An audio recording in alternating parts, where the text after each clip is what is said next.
Welcome students. हमारा chapter continue करते हैं एनहांसमेंट ऑफ फूड प्रोडक्शंस का। आज हम पार्ट 11 देखेंगे। पिछले वीडियो में हमने पार्ट 10 देखा था। पार्ट 10 में हमने पढ़ा था roles of microbes in industrial productions. क्या पढ़ा था students? Roles of microbes in industrial productions पढ़ा था।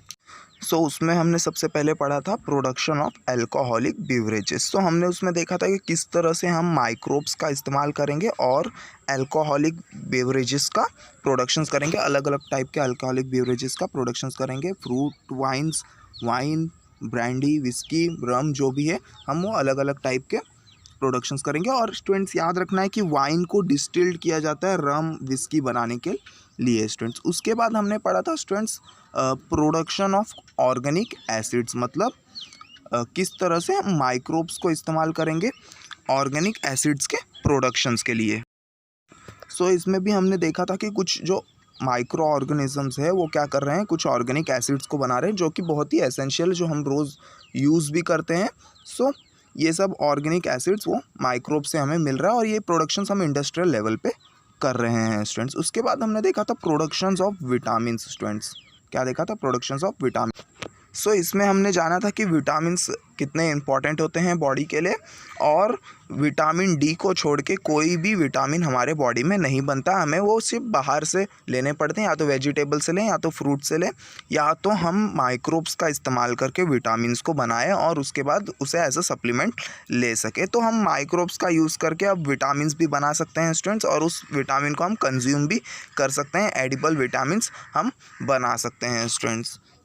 ये सब हमने पिछले वीडियो में देखा था कि किस तरह से हम विटामिन्स का प्रोडक्शन करेंगे, अल्कोहलिक बिवरेजेस का प्रोडक्शन करेंगे, और कुछ ऑर्गेनिक एसिड्स का भी प्रोडक्शन हम क्या कर सकते हैं, माइक्रोब्स से कर सकते हैं। वो भी इंडस्ट्रियल लेवल पे, छोटे लेवल पे नहीं स्टूडेंट्स, इंडस्ट्रियल लेवल पे हम उन्हें प्रोड्यूस कर सकते हैं। अब हम आगे देखते हैं प्रोडक्शन ऑफ एंटीबायोटिक्स। क्या देखेंगे students? Production of antibiotics. Start करते हैं students. Antibiotics are the probably most important group of compound synthesized by industrial microorganisms. पहले आपको एंटीबायोटिक्स समझना है कि एंटीबायोटिक्स होता क्या है स्टूडेंट्स। एंटीबायोटिक्स मतलब होता है स्टूडेंट्स आपका जो भी मेडिसिन वगैरह होते हैं, जो भी आपकी दवाएं हैं, टैबलेट्स हैं, वो क्या होता है, एंटीबायोटिक्स होता है, जो कि क्या होता है, डिजीज़ के खिलाफ होता है, डिजीज़ के अगेंस्ट होता है स्टूडेंट्स। इसका मतलब ये है कि स्टूडेंट्स हम एंटीबायोटिक्स भी प्रोड्यूस कर पा रहे हैं, हम मेडिसिन को भी प्रोड्यूस कर पा रहे हैं माइक्रोब्स का यूज़ करके, वो भी स्मॉल अमाउंट पे नहीं स्टूडेंट्स, हम ग्रेट अमाउंट में, लार्ज अमाउंट में, इंडस्ट्रियल लेवल पे हम उन एंटीबायोटिक्स को क्या कर सकते हैं, प्रोड्यूस कर सकते हैं स्टूडेंट्स। यहाँ पे लिखा है antibiotics are probably the most important group of compound synthesized by industrial microorganism. मतलब एंटीबायोटिक्स एक ऐसा सब्सटेंस है स्टूडेंट्स जो कि इंडस्ट्रीज़ बहुत ज़्यादा प्रोड्यूस करती है, बहुत ही लार्ज अमाउंट में प्रोड्यूस करती है, और ये बहुत ही इंपॉर्टेंट भी है स्टूडेंट्स कि एंटीबायोटिक्स को प्रोड्यूस किया जाए, क्योंकि ये डिजीज़ के अगेंस्ट होती है, डिजीज़ को प्रिवेंट करती है स्टूडेंट्स। इसलिए एंटीबायोटिक्स को बनाना बहुत ज़्यादा इंपॉर्टेंट है, और माइक्रोब्स इसमें सक्सेसफुली हमारी हेल्प कर रहे हैं students large amount of antibiotics को बनाने के लिए। आगे देखते हैं स्टूडेंट्स क्या है। Most antibiotics are secondary metabolites students. Secondary metabolites क्या होता है स्टूडेंट्स? एक तो होता है प्राइमरी मेटाबोलाइट जो आपके बॉडी में फॉर्म होता है जब भी मेटाबॉलिज्म प्रोसेस आपके बॉडी में होता है। मेटाबॉलिज्म प्रोसेस क्या होता है स्टूडेंट्स? मेटाबॉलिज्म प्रोसेस मतलब आपके बॉडी में जितने भी केमिकल रिएक्शंस होंगे उसे हम बोलेंगे मेटाबॉलिज्म प्रोसेस। तो केमिकल रिएक्शंस के टाइम जो भी प्रोडक्ट बनता है या जो भी इंटरमीडिएट प्रोडक्ट बनता है उसे हम बोलते हैं मेटाबोलाइट्स। मतलब जो भी सब्सटेंस फॉर्म होगा केमिकल रिएक्शंस के टाइम उसे हम क्या बोलेंगे, मेटाबोलाइट्स बोलेंगे। स्टूडेंट्स ये तो बॉडी में होता है, तो प्राइमरी मेटाबोलाइट्स। अगर हम इसे बाहर से लेते हैं as a antibiotics, as a medicine, हम इन्हें बाहर से लेंगे तो क्या होगा स्टूडेंट, सेकेंडरी मेटाबोलाइट्स। तो यहाँ पे यही कहा गया है कि स्टूडेंट जो एंटीबायोटिक्स है वो as a secondary metabolite act करते हैं students. They have therapeutic importance and are used in medical treatment. अब थेरापेटिक इंपॉर्टेंस क्या है? एंटीबायोटिक्स का एक थेरापेटिक इंपॉर्टेंस है, बहुत बड़ा थेरापेटिक मतलब होता है स्टूडेंट जो सब्सटेंस ट्रीटमेंट करने में यूज़ आए। क्या है? जो सब्सटेंस किसी थेरेपी या ट्रीटमेंट करने में यूज़ आते हैं उसे बोलते हैं थेरापेटिक सब्सटेंस बोलते हैं। तो इसका एक बहुत बड़ी ट्रीटमेंट में बहुत बड़ा इसका एक हेल्प है स्टूडेंट्स, बहुत बड़ा एक इसका इंपॉर्टेंस है स्टूडेंट्स, मेडिकल फील्ड में भी और ट्रीटमेंट फील्ड में भी students. This are produced in a small amount by certain microbes. तो ये जो एंटीबायोटिक्स होते हैं स्टूडेंट्स, ये कैसे, ये कुछ माइक्रोब्स जो होते हैं, कुछ कम अमाउंट में ये से प्रोड्यूस करते हैं, पर प्रोड्यूस करते हैं स्टूडेंट्स। सो बैक्टीरिया, फंगा और कुछ अलगे इन्हें क्या करते हैं, कुछ एंटीबायोटिक्स को प्रोड्यूस करते हैं, which inhibits growth of other microbial pathogens. और ये एंटीबायोटिक्स क्या करते हैं स्टूडेंट्स, ये दूसरे माइक्रोब्स को, दूसरे बैक्टीरियाज के ग्रोथ को रोकते हैं। मतलब एक माइक्रोब का एंटीबायोटिक्स दूसरे माइक्रोब को रोकेगा, दूसरे माइक्रोबियल पैथोजेंस को रोकेगा। पैथोजेंस मतलब जो हार्म करे, तो उन्हें क्या करेगा, वो ग्रो होने से रोकेगा स्टूडेंट्स। सो आगे चलते हैं स्टूडेंट्स, देखते हैं और क्या है। Therefore they are used in medicine. The antibiotics are antibacterial and antifungal. So इसलिए हम एंटीबायोटिक्स को क्या करते हैं, मेडिसिन बनाने में यूज़ करते हैं, क्योंकि ये क्या होते हैं स्टूडेंट्स, क्योंकि ये एंटीबायोटिक्स एंटीबैक्टीरियल होते हैं और एंटीफंगल होते हैं, मतलब बैक्टीरिया और फंगस के ग्रोथ को क्या करते हैं, प्रिवेंट करते हैं students. Antibiotics have greatly improved our capacity to treat deadly diseases such as plague, whooping cough, diphtheria, leprosy etcetera. तो इन एंटीबायोटिक्स ने, इन मेडिसिन ने क्या किया है स्टूडेंट्स, हमारे ट्रीटमेंट को एक नए लेवल पे लेके गए हैं। मतलब हमारे ट्रीटमेंट को ऐसा किया कि हम कुछ नए डिजीज़, कुछ डेडली डिजीज़, जो खतरनाक डिजीज़ हैं, उनसे भी हमने लड़ा है इन एंटीबायोटिक्स को यूज़ करके स्टूडेंट्स। तो जैसे कि प्लेग हो गया, जो कि बहुत ही बड़ा एक डिकेड का सबसे बड़ा जो डिजीज़ था स्टूडेंट, जो कि लगभग 5 मिलियन लोग को इफ़ेक्ट किया था स्टूडेंट्स, प्लेग। तो इससे भी हमने एंटीबायोटिक्स बनाए हैं माइक्रोब्स का यूज़ करके प्लेग को ठीक करने के लिए। वूपिंग कफ क्या होता है, वूपिंग कफ मतलब होता है, अब ये एक क्या है स्टूडेंट्स, ये एक थ्रोट में कफ जमा हो जाता है, लंग्स का रेस्पिरेटरी बीमारी है स्टूडेंट्स। इसमें क्या होता है, जब आप सांस लेते हैं स्टूडेंट्स, तो आपको वूप का साउंड प्रोड्यूस होता है। सांस लेते टाइम क्या होता है, साउंड प्रोड्यूस होता है, क्योंकि हमारे जो नोज़ के टनल में क्या होता है स्टूडेंट, नोज़ के टनल में कफ कलेक्ट हो जाता है, तो सांस लेते टाइम वूप का साउंड क्रिएट होता है, इसलिए हम उसे बोलते हैं वूपिंग कफ स्टूडेंट्स। ये भी एक डेडली डिजीज़ था स्टूडेंट्स एक टाइम पे, पर जब इसका एंटीबायोटिक्स बन गया तो उसके बाद कुछ नहीं होता है। अब डिप्थेरिया क्या है स्टूडेंट्स, सो डिप्थेरिया भी एक डेडली डिजीज़ है स्टूडेंट्स, जो कि बैक्टीरियल डिजीज़ है। और वूपिंग कफ क्या था स्टूडेंट्स, वूपिंग कफ एक वायरल डिजीज़ था स्टूडेंट्स।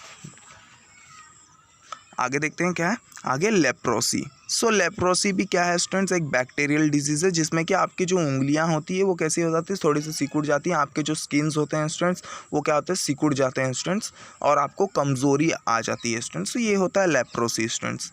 सो ऐसे डिजीज़ के एंटीबायोटिक्स हमने क्या किए, माइक्रोब्स का यूज़ करके एक लार्ज अमाउंट में इंडस्ट्रियल लेवल पर हमने क्या किया, उसका प्रोडक्शन किया है स्टूडेंट्स, और ऐसे डिजीज़ को ठीक किया है स्टूडेंट्स सब। अब आगे देखते हैं क्या है, some common antibiotics and their microbial source are listed below. So कुछ एंटीबायोटिक्स और उसके माइक्रोबियल सोर्स हम देखने वाले हैं स्टूडेंट्स, तो देखते हैं।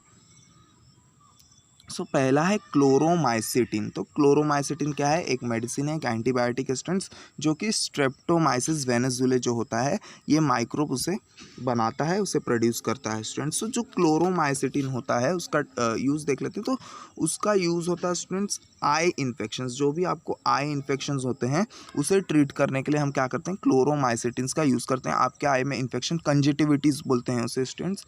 सो ये ट्रीट करने के लिए हम यूज़ करते हैं क्लोरोमाइसिटिन का। एरिथ्रोमाइसिन, अब जो एरिथ्रोमाइसिन एंटीबायोटिक है वो स्ट्रेप्टोमाइसिस एरिथ्रेशियस बनाता है स्टूडेंट्स। और एरिथ्रोमाइसिस जो एंटीबायोटिक्स है वो डिजीज़, जो ग्राम पॉजिटिव बैक्टीरिया होते हैं उनसे जो डिजीज़ होता है उसे ट्रीट करने के लिए हम इस एरिथ्रोमाइसिन एंटीबायोटिक का यूज़ करते हैं स्टूडेंट्स। और पेनिसिलिन का भी सेम है स्टूडेंट्स। और पेनिसिलिन का माइक्रोबियल सोर्स क्या है स्टूडेंट्स, पेनिसिलियम क्राइसोजेनम। सो पेनिसिलिन और एरिथ्रोमाइसिन का जो यूज़ है वो सेम होता है स्टूडेंट्स एज ए एंटीबायोटिक। आगे देखते हैं स्ट्रेप्टोमाइसिन। अब स्ट्रेप्टोमाइसिन क्या है, उसका माइक्रोबियल सोर्स स्ट्रेप्टोमाइसिस ग्रेशियस। अब स्ट्रेप्टोमाइसिस ग्रेशियस क्या करता है स्टूडेंट्स, ये ट्यूबरकुलोसिस ट्रीट करने के लिए यूज़ होता था। स्टार्टिंग में जब ट्यूबरकुलोसिस आया था तो उस टाइम पे ये स्ट्रेप्टोमाइसिन का यूज़ होता था स्टूडेंट्स ट्रीट करने के लिए। बट स्ट्रेप्टोमाइसिन क्या हुआ, बाद में डेंजरस साबित हुआ, क्योंकि इसका एक टॉक्सिक इफेक्ट था। तो अब हम स्ट्रेप्टोमाइसिन को क्या करते हैं, स्ट्रेप्टोमाइसिन को हम अदर मेडिसिन के साथ यूज़ करते हैं ट्यूबरकुलोसिस को ठीक करने के लिए स्टूडेंट्स। अब आगे देखते हैं ग्राइसियोफिल्विन। तो ग्राइसियोफिल्विन जो होता है वो पेनिसिलियम ग्राइसियोफिल्वम से प्रोड्यूस होता है स्टूडेंट्स। और ये हेयर और स्किन इन्फेक्शंस को ट्रीट करने में क्या होता है, काम आता है students.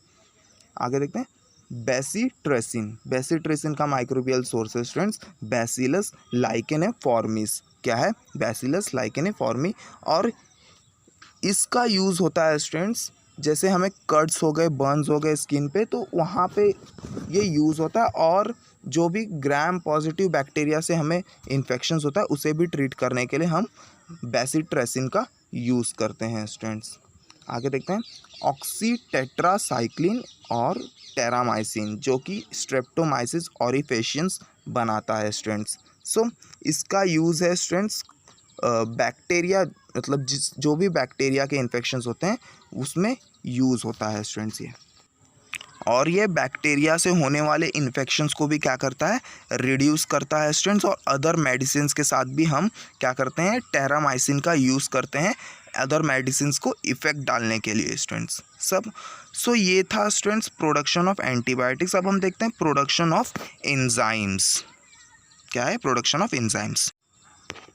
In living being, enzyme play a key role in metabolic reaction and therefore these are essential for the survival of such being। तो पहले आपको एंजाइम का मतलब समझना है स्टूडेंट्स। एंजाइम क्या है, एक कैटलिस्ट। रिएक्शंस में जैसे कैटलिस्ट रिएक्शंस को फास्ट करते हैं ना, उसी तरह हमारे बॉडी में एंजाइम क्या होते हैं स्टूडेंट्स, कैटलिस्ट होते हैं, जिन्हें हम बायो कैटलिस्ट कहते हैं। क्योंकि ये हमारे बॉडी में होते हैं, इसे हम क्या बोलते हैं, बायो कैटलिस्ट बोलते हैं। और ये क्या करते हैं, रिएक्शन को फास्ट करते हैं। हमारे बॉडी में जितने भी मेटाबॉलिक रिएक्शंस होते हैं उसमें इसे ये क्या करते हैं, फास्ट करते हैं। तो यही यहाँ पे लिखा है, enzyme play a key role in metabolic reaction therefore this are essential for survival of such being. तो इसलिए ये ह्यूमंस के सर्वाइवल के लिए, ह्यूमंस के लाइफ के लिए, लिविंग ऑर्गेनिजम्स के लिए ये बहुत ही इंपॉर्टेंट होते हैं एंजाइम्स। क्योंकि ये क्या करते हैं स्टूडेंट्स, मेटाबॉलिक रिएक्शंस को, जितने भी केमिकल रिएक्शंस हमारे बॉडी में हो रहे हैं इन्हें क्या करते हैं, ये फास्ट करते हैं। क्या करते हैं, फास्ट करेंगे। सो एंजाइम्स एक बड़ा रोल प्ले कर रहा है, इसलिए एंजाइम्स का प्रोडक्शंस भी बहुत ज़्यादा इम्पॉर्टेंट है स्टूडेंट्स, कि हम एंजाइम्स को प्रोड्यूस करें। तो माइक्रोब्स का इसमें क्या रोल है एंजाइम प्रोड्यूस करने में, वो हम देखने वाले हैं। और बहुत ही बड़ा रोल है माइक्रोब्स का इसे प्रोड्यूस करने में स्टूडेंट्स, एंजाइम्स को क्या करने में, प्रोड्यूस करने में। तो आगे देखते हैं क्या है students. Enzymes are protein known as biocatalyst. तो एंजाइम्स क्या होते हैं स्टूडेंट्स, एंजाइम कुछ नहीं होते हैं, एक टाइप के प्रोटीन्स होते हैं। हमारे बॉडी में भी वो प्रोटीन्स होते हैं जो कि क्या करते हैं, एज अ बायोकैटलिस्ट एक्ट करते हैं। मतलब कैटलिस्ट की तरह केमिकल रिएक्शंस में एक्ट करते हैं students, due to their ability to promote reactions more quickly at body temperature and more efficients. So ये एंजाइम्स क्या है स्टूडेंट्स, ये एंजाइम्स हमारे रिएक्शंस को क्या करते हैं, प्रमोट करते हैं, फास्ट फॉरवर्ड करते हैं स्टूडेंट्स, वो भी हमारे बॉडी टेम्परेचर पे। इसलिए ये एंजाइम्स क्या है, ये प्रोटीन्स क्या हैं, ज़्यादा एफिशिएंट्स होते हैं students. Many microbes synthesize and excrete large quantity of enzyme into the surrounding medium. So ऐसे बहुत से माइक्रोब्स हैं स्टूडेंट्स जो क्या करते हैं, इन एंजाइम्स को प्रोड्यूस करते हैं, इन एंजाइम्स को सिंथेसाइज करते हैं, वो भी लार्ज अमाउंट में। कैसे स्टूडेंट्स, या तो वो सिंथेसाइज करेंगे, या तो मतलब वो प्रोड्यूस करेंगे, या तो एक्सक्रीट करते हैं स्टूडेंट्स। क्या करते हैं, इनका वेस्ट मटेरियल ही क्या होता है, एज ए एंजाइम एक्ट करता है स्टूडेंट्स। सो ऐसे बहुत से माइक्रोब्स हैं स्टूडेंट्स जो एंजाइम्स को प्रोड्यूस करते हैं, वो भी लार्ज क्वांटिटी में, और उसे रिलीज़ करते हैं स्टूडेंट सराउंडिंग में। जो भी उनका सराउंडिंग मीडियम होगा उसमें वो क्या करते हैं, उसे रिलीज़ करते हैं students. Using this feature of these tiny organisms, many enzymes are produced commercially. These enzymes are amylase, cellulase, protease, lipase, pectinase, streptokinase and many others. So students, आपको एंजाइम्स का इंपॉर्टेंस समझ में आ गया होगा कि कितना ज़्यादा इंपॉर्टेंस होता है हमारे बॉडी में एंजाइम्स का। सो माइक्रोब्स का ये फीचर यूज़ करके, एंजाइम सिंथेसाइजिंग फीचर्स यूज़ करके इन माइक्रोब्स का हम एंजाइम्स को कमर्शियली प्रोड्यूस कर रहे हैं। इंडस्ट्रियल लेवल पे लार्ज अमाउंट में हम इन एंजाइम्स को क्या कर रहे हैं, प्रोड्यूस कर पा रहे हैं स्टूडेंट्स। कुछ एंजाइम्स का यहाँ पे नाम दिया है स्टूडेंट्स जो कि प्रोड्यूस किए जा रहे हैं माइक्रोब्स का इस्तेमाल करके। तो वो है amylase, cellulase, protease, lipase, pectinase, streptokinase and many है। तो और भी बहुत सारे एंजाइम्स को हम क्या कर रहे हैं, इन माइक्रोब्स का, इन माइक्रो ऑर्गेनिम्स का, बैक्टीरिया, वायरस, फंगस, अलगे, इन सब का यूज़ करके हम इन एंजाइम्स को प्रोड्यूस कर रहे हैं लार्ज अमाउंट में students. Several industrial sector use enzymes from microorganisms for specific application. In textile industry, enzymes are able to improve the quality of fabrics.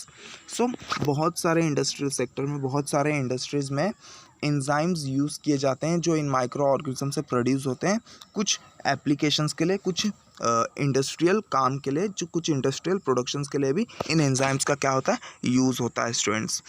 In textile industry enzymes are able to improve the quality of the fabric. और textile industries में भी इन enzymes का use होता है. और ये enzymes क्या कर रहे हैं स्टूडेंट्स, ये एंजाइम फैब्रिक का, कपड़े का क्वालिटी को क्या करेंगे, इंक्रीज़ करेंगे. कपड़े की क्वालिटी को क्या करेंगे स्टूडेंट्स, इंक्रीज़ करेंगे. सो एंजाइम्स का रोल इंडस्ट्रीज़ में भी है एज वेल एज़ हमारे बॉडी में भी इन एंजाइम्स का रोल होता है. क्यों होता है इनका रोल इतना बड़ा है, क्योंकि ये क्या करते हैं, ये रिएक्शंस को फास्ट फॉरवर्ड करते हैं, रिएक्शन को क्या करते हैं, बूस्ट करते हैं स्टूडेंट्स. इसलिए इनका एक बड़ा रोल है. और माइक्रोब्स इन एंजाइम्स को प्रोड्यूस कर रहे हैं, ये हमारे लिए एक वरदान के तरह है स्टूडेंट्स. सो आगे देखते हैं और क्या है. In the pulp and paper industry, they are involved in the biomechanical pulping and bleaching. In the food industry, they are used in the fermentation process. So students, अब पेपर इंडस्ट्रीज़ में किस तरह से एंजाइम्स का use हो रहा है students. So paper और पल्प इंडस्ट्री मतलब जहाँ पे पेपर बनते हैं स्टूडेंट्स, वहाँ पे इन एंजाइम्स का यूज़ किया जाता है बायोमैकेनिकल पल्पिंग के लिए. किस लिए यूज़ किया जाता है स्टूडेंट्स, बायोमैकेनिकल पल्पिंग के लिए. अब आपको समझना है कि मैकेनिकल पल्पिंग क्या होता है. तो मैकेनिकल पल्पिंग होता है स्टूडेंट्स, हम क्या करेंगे, जो वुड के फाइबर्स निकालने के लिए, अब हमने क्या किया, पेपर बनाने के लिए वुड को काट के लेके आए, वुड को कट करके हमने लेके आया. अब हमें उस वुड को क्या करना है, फाइबर्स में चेंज करना है. उस वुड को क्या करना है, हमें फाइबर्स में चेंज करना है. तो हम उसे मैकेनिकल पल्पिंग का प्रोसेस यूज़ करते हैं. अब मैकेनिकल पल्पिंग होता क्या है, मैकेनिकल पल्पिंग मतलब होता है हम वुड के कुछ हिस्सों पे क्या करेंगे, फोर्स एग्जर्ट करेंगे. क्या करेंगे, फोर्स एग्जर्ट करेंगे, ताकि उसका जो पल्प हो, उसका जो एकदम थिन लेयर हो, हमें मिल सके स्टूडेंट्स. सो उस पर हम क्या करते हैं, फोर्स एग्जर्ट करते हैं. अब बायोमैकेनिकल पल्पिंग क्या होता है, बायोमैकेनिकल पल्पिंग क्या होगा, अब हम माइक्रोब्स का यूज़ करेंगे उसके पल्प्स को निकालने के लिए, उसके फाइबर्स को निकालने के लिए हम क्या करेंगे, माइक्रोब्स का यूज़ करेंगे, ताकि वो माइक्रोब्स क्या करें, वहाँ पे वो एंजाइम्स को रिलीज़ करें, और उन एंजाइम्स की वजह से क्या हो, हमें वो वुड का पल्प मिल सके, वुड का पल्प रिमूव होके मिल सके. सो वो फाइबर्स रिमूव करने के लिए हम क्या कर रहे हैं, वहाँ पे एंजाइम्स का यूज़ कर रहे हैं पेपर इंडस्ट्रीज़ में. और उसका सेकंड मेथड है स्टूडेंट्स, सेकंड जो यूज़ है वो है ब्लीचिंग का. अब क्या होता है स्टूडेंट्स, अब जैसे कि न्यूज़पेपर प्रिंट हो चुका है, अब उस पेपर को हम कैसे यूज़ करेंगे स्टूडेंट्स, उस पेपर को यूज़ करने के लिए हमें क्या करना पड़ेगा, पहले उस इंक को हटाना पड़ेगा. उसी प्रोसेस को हम क्या बोलते हैं, ब्लीचिंग बोलते हैं. तो उसी इंक को हटाने के लिए हम क्या करेंगे स्टूडेंट्स, हम ब्लीचिंग का प्रोसेस यूज़ करेंगे. और ब्लीचिंग के प्रोसेस में हम क्या यूज़ करेंगे, हम माइक्रोब्स का यूज़ करेंगे. और उस माइक्रोब्स को हम उस प्रोसेस में यूज़ करेंगे, और वो माइक्रोब्स क्या करेंगे, एंजाइम्स बनाएंगे. अब वो एंजाइम्स बनाएंगे, और वो एंजाइम्स क्या करेंगे, उस इंक को वहाँ से हटा देंगे. क्या करेंगे, उस इंक को वहाँ से हटा देंगे. और फिर हम वो क्या करेंगे, वो न्यूज़पेपर को हम फिर से न्यूज़ छापने के लिए, न्यूज़ प्रिंट करने के लिए यूज़ कर सकते हैं students. In food industry they are used in a fermentation processes for the production of bread and drinks such as wines and beer.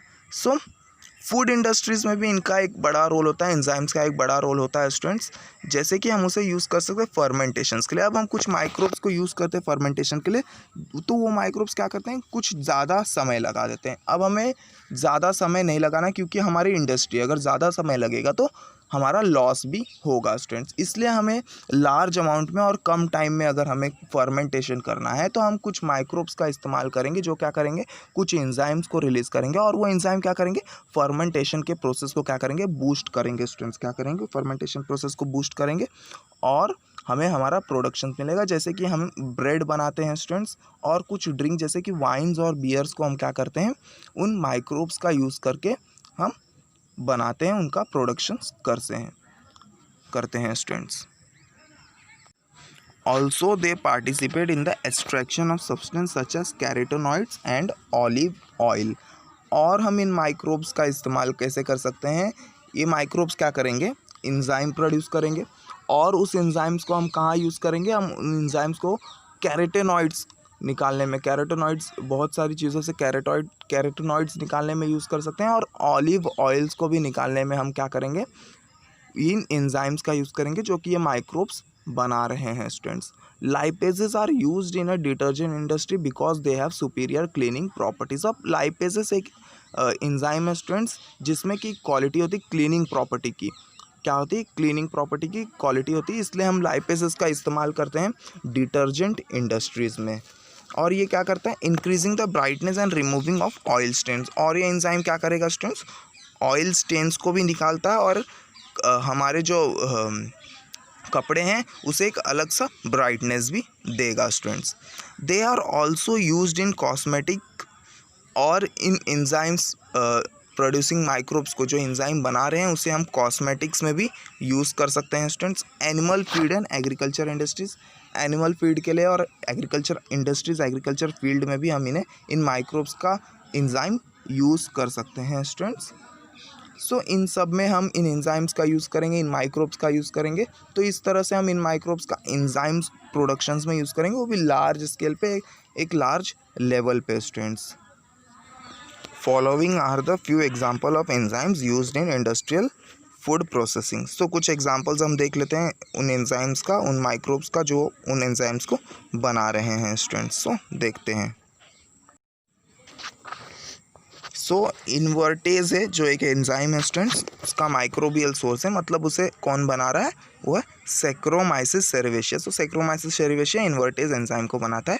Same पैक्टिनेस कौन बनाता है स्टूडेंट्स, क्लेरोटिनिया, लिबर्टाइन और एस्पेरजिलस नाइजर। तो पैक्टिनेस का एंजाइम है जो कौन बना रहा है, क्लेरोटिनिया, लिबर्टाइन और एस्पेरजिलस नाइजर। लाइपेज को कौन बना रहा है स्टूडेंट्स, कैंडिडा लिपोलिटिका, कौन बना रहा है, कैंडिडा लिपोलिटिका। सेलुलोज को बना रहा है ट्राइकोडर्मा कॉनिजी, क्या बना रहा है, ट्राइकोडर्मा कॉनिजी। और ये सब नाम आपको याद रखने, ये सब माइक्रोब्स आपको याद रखने, और कौन से एंजाइम्स ये माइक्रोब्स बना रहे हैं वो आपको याद रखना, क्योंकि ये एग्ज़ाम में पूछा जाता है स्टूडेंट्स। 2 से 3 मार्क्स के लिए एग्ज़ाम में पूछा जाएगा स्टूडेंट्स। सो आगे है स्टूडेंट्स गिब्बरलिन प्रोडक्शंस। अब देखते हैं गिब्बरलिन किस तरह से प्रोड्यूस किया जाता है students. Gibberellin is a group of growth hormones mainly produced by higher plants and fungi to promote growth by stem elongation. So gibberellin जो होता है स्टूडेंट्स वो प्लांट प्रोड्यूस करते हैं, जो हायर प्लांट्स रहते हैं वो प्रोड्यूस करते हैं, और कुछ फंगाई जो होते हैं वो प्रोड्यूस करते हैं। और गिब्बरलिन होता क्या है स्टूडेंट्स, समझना ये है कि गिब्बरलिन होता क्या है। गिब्बरलिन एक ऐसा सब्सटेंस है, एक ऐसा हार्मोन्स है स्टूडेंट्स जो क्या करता है, ग्रोथ को एग्जिबिट करता है, मतलब ग्रोथ को क्या करेगा, ग्रोथ को इंक्रीज करेगा। एज अ वो ग्रोथ हार्मोन है, उसे क्या बोलेंगे हम स्टूडेंट, ग्रोथ हार्मोन है। वो स्टेम का एलोंगेशन प्रमोट करता है स्टूडेंट्स। सो ये कुछ प्लांट्स बनाते हैं या तो कुछ फंगाई होते हैं जो इन हार्मोन्स को बनाते हैं, गिब्बरलिन हार्मोन्स को बनाते हैं students. The first gibberellin was isolated by 2 Japanese scientists, Yabuta and Sumiki, in 1938 from rice seedling infected with the fungus Gibberella fujikori. So students, जो फर्स्ट गिब्बरलिन था स्टूडेंट्स, जो फर्स्ट गिब्बरलिन था, मतलब पहली बार गिब्बरलिन कैसे आइसोलेट हुआ था, वो 2 साइंटिस्ट थे, जापानीज साइंटिस्ट थे, याबूता और सुमिकी। 1938 में उन्होंने क्या किया था, राइस सीडलिंग से गिब्बरलिन को निकाला था। और वो राइस सीडलिंग किससे इफेक्ट था स्टूडेंट्स, वो एक फंगस से इफेक्ट था जिसका नाम है गिब्बरेला फ्यूजिकोरी। सो मतलब ये एक टाइप का फंगस है जो क्या करता है, गिब्बरलिन हार्मोन को क्या करता है, प्रोड्यूस करता है स्टूडेंट्स। सो ये आइसोलेट किया गया था 1938 में फर्स्ट टाइम राइस सीडलिंग से। ये आपको ध्यान देना स्टूडेंट्स, क्योंकि ऐसे क्वेश्चंस नीट में भी पूछे जाते हैं। और इन साइंटिस्ट का भी आपको नाम याद रखना है, याबूटा और सुमिकी जो साइंटिस्ट है उन्होंने पहली बार इसे आइसोलेट किया था students. About 15 different types of gibberellins have been isolated. तो ऐसे 50 टाइप्स के हार्मोन्स है गिब्बरलिन्स, ऐसे 15 टाइप्स के हार्मोन्स जो हैं वो आइसोलेट कर चुके गए हैं। गिब्बरलिन्स हैव मैनी प्रैक्टिकल एप्लीकेशंस, और इन हार्मोन्स का एक बहुत ज़्यादा प्रैक्टिकल एप्लीकेशंस है। अभी के टाइम में तो जो हम हाइब्रिड प्लांट्स बना रहे हैं उसमें तो बहुत ही ज़्यादा इसका एप्लीकेशंस होता है students. They are use to induce parthenocarpy in apple, pear etcetera. तो पार्थिनोकार्पी, अब हम इन गिब्बरलिंस का यूज़ कैसे करेंगे स्टूडेंट्स? पार्थिनोकार्पी के लिए यूज़ करेंगे। अब पार्थिनोकार्पी होता क्या है? पार्थिनोकार्पी मतलब होता है फ्रूट्स विदाउट फर्टिलाइजेशन। क्या स्टूडेंट्स? Fruits without fertilisation. इन फ्रूट्स में क्या रहेगा? सीड नहीं होता है स्टूडेंट्स। जो फ्रूट्स को हम पार्थिनोकार्पी से ग्रो करते हैं, उन फ्रूट्स में क्या होता है? सीड नहीं होता है, क्योंकि ये फ्रूट विदाउट फर्टिलाइजेशन से ग्रो होते हैं स्टूडेंट्स। सो आपने पढ़ा ही होगा, अगर फर्टिलाइजेशन नहीं होगा तो सीड नहीं बनता है स्टूडेंट्स। सो इसी प्रोसेस को हम क्या बोलते हैं? पार्थिनोकार्पी बोलते हैं। और ऐसे फ्रूट्स को बनाने के लिए हमें क्या करना पड़ता है? हमें इन हार्मोन्स का इस्तेमाल करना पड़ता है स्टूडेंट्स। इसलिए गिब्बरलिंस का एक बड़ा इंपॉर्टेंस है students. They are used in breaking the dormancy of seed and also in inducing flowering in long day plants. So students, gibberellins का यूज़ होता है सीड के डॉर्मेंसी को ब्रेक करने के लिए। अब सीड की डॉर्मेंसी जब ब्रेक होगी स्टूडेंट्स, तभी प्लांट ग्रो होता है, नहीं तो ऐसे प्लांट नहीं ग्रो होता है स्टूडेंट्स। इसलिए आपने देखा होगा कि जो हम राइस के सीड्स होते हैं या वीट के सीड्स होते हैं, वो रखे हुए रहते हैं, पर वो क्या होते हैं? वो ग्रो नहीं होते। पर जैसे ही हम उन्हें सॉइल्स में डालते हैं, वाटर डालते हैं, तो वो क्या होते हैं? ग्रो होते हैं। क्योंकि क्या होता है स्टूडेंट्स? वाटर और सॉइल की वजह से उस सीड का डॉर्मेंसी ब्रेक हो जाता है और फिर वो ग्रो होना स्टार्ट हो जाता है। और सीड की डॉर्मेंसी ब्रेक होने के लिए एक हार्श कंडीशन चाहिए रहता है स्टूडेंट्स, तभी सीड की डॉर्मेंसी ब्रेक होती है स्टूडेंट्स। सो पर गिब्बरलिन जो हार्मोन है वो क्या करता है? इस सीड की डॉर्मेंसी को भी क्या करता है? ब्रेक कर देता है स्टूडेंट्स। और क्या करता है? लॉन्ग डे प्लांट्स में, मतलब लॉन्ग डे प्लांट्स क्या होते हैं स्टूडेंट्स? जो कि बहुत ही दिन तक जो प्लांट्स होते हैं, उनमें ये क्या करता है? फ्लावरिंग फ्लावरिंग को इंड्यूस करता है, फ्लावर्स उनमें लाता है। लॉन्ग डे प्लांट्स में क्या होता है स्टूडेंट? जो फ्लावर होते हैं वो काफ़ी लेट आते हैं, पर जब हम गिब्बरलिंस का उस पर अप्लाई करेंगे तो क्या होगा? वो फ्लावर्स आने लगेंगे, फ्लावरिंग बहुत ही जल्दी होगा उन प्लांट्स में students. They are also use to enlarge the size of grape fruit. तो आपने मार्केट में देखा होगा कि दो टाइप्स के ग्रेप्स आते हैं स्टूडेंट्स, एक गोल वाले ग्रेप्स होते हैं, एक लंबे दाने वाले ग्रेप्स होते हैं स्टूडेंट्स। तो जो लंबे वाले होते हैं वो हम इन गिब्बरलिंस का यूज़ करके उन्हें ग्रो करते हैं, ताकि जो उसका ग्रेप फ्रूट हो, उसका जो साइज़ हो वो एनलार्ज हो सके और हमें ज़्यादा प्रोडक्शंस मिल सके। तो इस तरह से हम माइक्रोब्स का यूज़ करेंगे स्टूडेंट्स गिब्बरलिंस को प्रोड्यूस करने के लिए students.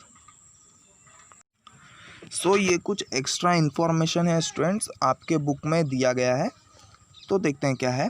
Streptokinase enzyme is produced by the bacterium Streptococcus SPP. It has fibrinolytic effect. तो जो स्ट्रेप्टोकाइनेस एंजाइम है स्टूडेंट्स, जो कि एक स्ट्रेप्टोकोकस एसपीपी बैक्टीरिया इसे प्रोड्यूस करता है। सो इसके पास क्या है? एक फाइब्रिनोलाइटिक इफेक्ट है। फाइब्रिनोलाइटिक इफेक्ट क्या होता है? अब फाइब्रिनोलाइटिक इफेक्ट होता है मतलब ये क्या करता है स्टूडेंट्स? ये है ना, ब्लड क्लॉट को ग्रो होने से क्या करता है? प्रिवेंट करता है। फाइब्रिनोलाइटिक इफेक्ट क्या होता है स्टूडेंट्स? ब्लड क्लॉट प्रिवेंट करता है, मतलब prevent to grow the blood clot. अब ब्लड क्लॉट को जब ये रोकेगा, मतलब जब ये ब्लड क्लॉट को रोक रहा है स्टूडेंट्स, इसका मतलब ये हो रहा है कहीं पे हमें अगर चोट लगती, वहाँ पे ब्लड क्लॉट नहीं होगा, तो वहाँ पे हमारा जो ब्लड लॉस होगा वो ज़्यादा हो जाएगा। सो जो स्ट्रेप्टोकाइनेस एंजाइम है वो इस स्ट्रेप्टोकोकस बैक्टीरिया से निकलता है, और इसके पास क्या होती है? वो ब्लड क्लॉट को प्रिवेंट करने की फीचर है। ब्लड क्लॉट को प्रिवेंट करने का क्या है? इसके पास ये फीचर है students. Hence it is used as a blood clot buster for clearing blood clots in the blood vessels of the patient which may cause heart attack. सो इसलिए इस एंजाइम्स का यूज़ हम कैसे करते हैं? As a clot buster. Blood clot buster इस enzymes का use करते हैं, और ये क्या करता है? ब्लड वेसल्स में क्लॉट को हटाता है स्टूडेंट्स। जैसे कि मैंने आपको पहले बोला स्टूडेंट्स कि इस एंजाइम के पास कौन सी क्वालिटी है? फाइब्रोनोलाइटिक इफेक्ट की क्वालिटी। मतलब फाइब्रोनोलाइटिक इफेक्ट आपको फिर से एक बार समझना है। फाइब्रोनोलाइटिक इफेक्ट एक ऐसा इफेक्ट होता है हमारे बॉडी में स्टूडेंट्स, जो कि इस एंजाइम्स के बढ़ने के कारण होता है, क्योंकि ये एंजाइम क्या करता है स्टूडेंट्स? हमारे ब्लड क्लॉट को प्रिवेंट करता है, ब्लड क्लॉट होने से रोकता है स्टूडेंट। इसे ही हम बोलते हैं फाइब्रोनोलाइटिक इफेक्ट स्टूडेंट्स। क्या बोलते हैं? फाइब्रोनोलाइटिक इफेक्ट बोलते हैं। सो इसी फीचर्स को देखते हुए हम इस एंजाइम का यूज़ करते हैं एज अ क्लॉट बस्टर। कहीं भी अगर हमें क्लॉट हो गया, हमारे ब्लड वेसल्स में कहीं पे ब्लड क्लॉट हो गया है, उसे बस्ट करने के लिए हम क्या करते हैं, उसे क्लियर करने के लिए हम क्या करते हैं, इन एंजाइम्स को अप्लाई करते हैं पेशेंट के ऊपर। और आपको पता ही है कि जैसे कि अगर ब्लड कहीं पे क्लॉट होता है वेसल्स में, तो हमें हार्ट अटैक भी आ सकता है। इसलिए हार्ट अटैक के पेशेंट्स को हम क्या करते हैं, ट्रीट करने के लिए इस एंजाइम्स का भी यूज़ करते हैं, ताकि वो क्लॉट हट जाए और पेशेंट्स बच जाए स्टूडेंट्स हार्ट अटैक से। आगे देखते हैं स्टूडेंट्स क्या है। Statins produced by the yeast monascus purpureus have been produced on commercial scale. तो पहले आपको समझना है कि स्टैटिन्स होते क्या हैं। तो स्टैटिन्स एक ऐसे ड्रग्स होते हैं जो क्या करता है, कोलेस्ट्रॉल को कम करता है। क्या करता है, कोलेस्ट्रॉल लेवल जो हमारे ब्लड में, हमारे बॉडी में जो कोलेस्ट्रॉल लेवल होता है उसे कम करता है। तो स्टैटिन एक ऐसा सब्सटेंस है। तो ये स्टैटिन्स कौन प्रोड्यूस करता है, ये स्टैटिन एक टाइप के ईस्ट है जो है मोनाकस परप्यूरियस। ये एक टाइप के ईस्ट होते हैं जो इन्हें प्रोड्यूस करते हैं, और हम इन्हें बहुत ही लार्ज अमाउंट में कमर्शियल लेवल पे प्रोड्यूस करते हैं students. It is a blood cholesterol lowering agent. तो मैंने आपको पहले बोला स्टैटिन्स क्या होता है स्टूडेंट्स, एक ऐसा सब्सटेंस जो कि ब्लड कोलेस्ट्रॉल को कम करता है। बॉडी में जो कोलेस्ट्रॉल है उसे क्या करता है, रिड्यूस करता है students. This agents act as a competitive inhibitor of enzyme responsible for synthesis of cholesterol. तो ये एज एक दुश्मन काम करता है, एज एक अपोजिशन काम करता है किसके स्टूडेंट्स, उन एंजाइम्स के जो कि कोलेस्ट्रॉल को प्रोड्यूस करते हैं स्टूडेंट्स, जो कोलेस्ट्रॉल को सिंथेसाइज करते हैं, उनके खिलाफ ये एज अ दुश्मन, एज अ अपोजिशन काम करता है, जो कि हमारा ये स्टैटिन्स है। सो इस वीडियो में इतना ही है स्टूडेंट्स। सो आई होप आपको ये पूरा वीडियो समझा होगा स्टूडेंट्स। आगे हम देखेंगे और कौन कौन से माइक्रोब्स के रोल हैं दूसरे अलग अलग फील्ड्स में students. So thank you students, मिलते हैं अगले वीडियो में।